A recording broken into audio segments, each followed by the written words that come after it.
सन्माननीय सदस्य श्री सुनील भुसार। धन्यवाद अध्यक्ष महोदय। नियम 293च्या अन्वय प्रस्तावावर माझं मत व्यक्त करण्यासाठी मी उभा आहे। माझ्या पालघर जिल्हा हा रिक्त पदाचा जिल्हा म्हणून त्या ठिकाणी ओळखला जातो। जिल्हा वेगळा केला आमच्या सरकारने, परंतु मागच्या 10 वर्षांमध्ये जी भरती प्रक्रिया जिल्ह्याची व्हायला पाहिजे होती ती झाली नाही। शिक्षक असेल, तलाठी असेल, ग्रामसेवक असेल, अशा अनेक पदांवर आज हजारो पद रिक्त आहेत आणि या रिक्त पदांचा परिणाम हा जिल्ह्याच्या विकासावर त्या ठिकाणी होतोय।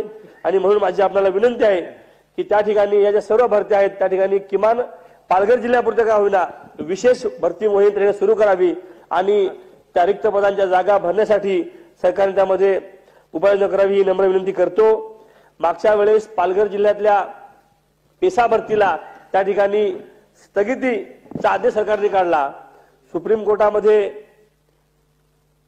काही लोकांनी पीएल दाखल केली, याचिका दाखल केली आणि त्या याचिकेचा शब्दशः अर्थ न घेता फक्त बघावं असं त्यामध्ये म्हटलं होतं, परंतु सरसकट राज्य सरकारने घाई करून कुठल्या वेगळ्या हेतूने त्या भरतीवर स्थगिती दिली आणि ती स्थगिती अजून कायम आहे।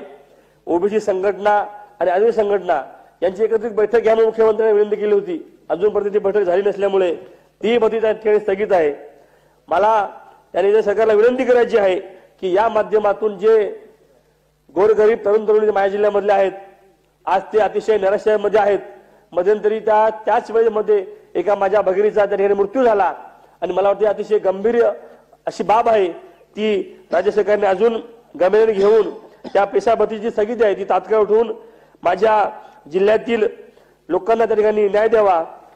तलाठीची परीक्षा रद्द झाली, यासारख्या अनेक परीक्षा ह्या शेवटच्या प्रोसेसपर्यंत रद्द होतात।